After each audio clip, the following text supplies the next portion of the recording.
শারদীয় দুর্গাপূজার ছুটি একদিন বাড়ছে। বৃহস্পতিবারও ছুটি পাওয়া যাবে। এতে টানা 4 দিন সরকারি ছুটি পাবেন সরকারি চাকরিজীবীরা।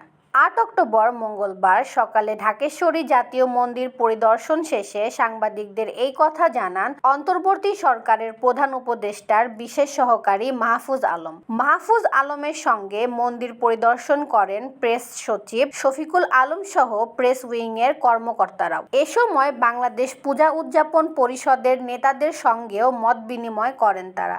মাহফুজ আলম বলেন, শুক্রবার ও শনিবার সরকারি ছুটি থাকায় আরও একদিন ছুটি বাড়ানো হয়েছে।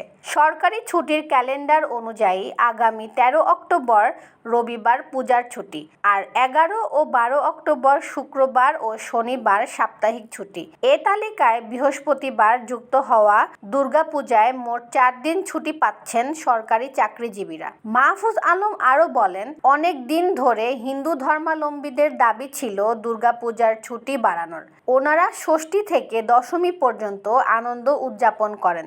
এবার দুর্গাপূজার দশমীর আগে শুক্র শনিবার পড়েছে, তাই আমরা চিন্তা করেছি এবার একদিন ছুটি বাড়িয়ে দেব, যেন ওনারা একটা বড় সময় পান পূজা উদযাপনের জন্য।